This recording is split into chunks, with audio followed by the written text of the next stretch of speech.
Many gardeners, enter winter believing their raised beds can simply be left alone after the fall harvest. But the truth is that a single mistake made at the beginning of winter can honestly undo months of progress, drain nutrients out of your soil, and leave your beds compacted, depleted, and really struggling by spring. Viewers who garden year after year often complain that their soil gets weaker, crusts over, or just loses life during the cold months, even though they added compost during the season. This guide exists because the #1 raised bed blunder is so common, so overlooked and so damaging that avoiding it can absolutely transform your winter soil into a living engine rather than a dormant box of dirt. For the first minute, the message is simple. Winter does not preserve soil. It exposes every weakness in your bed management. What you do before that first frost decides whether your crops start strong or struggle through spring. Once you understand this, the path to protecting your soil all winter becomes, quite clear. The biggest winter mistake is leaving raised beds exposed and biologically empty. Leaving soil bare in winter might seem harmless, but unprotected soil becomes compacted by rain and snow, stripped of nutrients through leaching, and biologically inactive due to the absence of organic matter for microbes to feed on. Raised beds suffer more than in-ground gardens because they drain faster, warm faster, and lose moisture faster. This means the microbial communities in raised beds are far more vulnerable to winter die-off. When soil biology collapses, the structure collapses with it. Even rich soil turns into a dense, lifeless mass by spring, forcing the gardener to rebuild it from scratch. Covering soil is only the beginning. The real blunder is assuming a cover alone solves the problem. Without feeding the soil first, covering an empty bed is like throwing a blanket over an empty pantry. Nothing inside can grow, thrive, or prepare for spring. Winter beds need active decomposition, not just protection. A raised bed should go into winter with its biological engine running. Cold slows decomposition, but does not stop it. Microbes continue working at low temperatures, especially fungi, which play a massive role in preserving soil structure during winter. To keep decomposition alive, beds need an infusion of materials that can break down slowly over the winter months. This means layering nitrogen-rich and carbon-rich materials in a way that supports cold-season microbial activity. Without this internal heat and moisture regulation, your soil dries out, loses structure, and becomes dusty or hard by spring.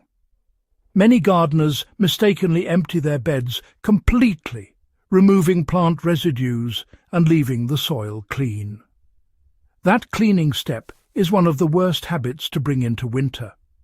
It removes the very biomass that protects the soil and feeds the organisms responsible for spring fertility. A raised bed must be prepared with a living winter layer before sealing it. This layer begins with shredded leaves or straw pressed lightly into the top of the bed.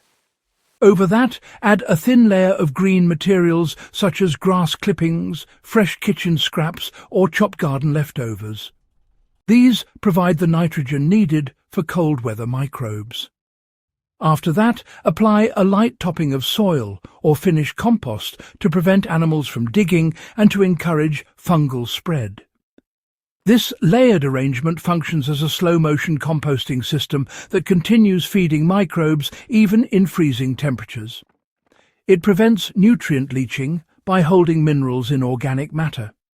It discourages compaction by creating pockets of decomposition. It traps moisture so the soil beneath doesn't dry out, and it keeps the bed warmer through microbial activity. Most important of all, it leaves behind a soft, crumbly, fertile surface in the early spring without any heavy labour. Gardeners in wet winter climates often struggle with nutrient leaching.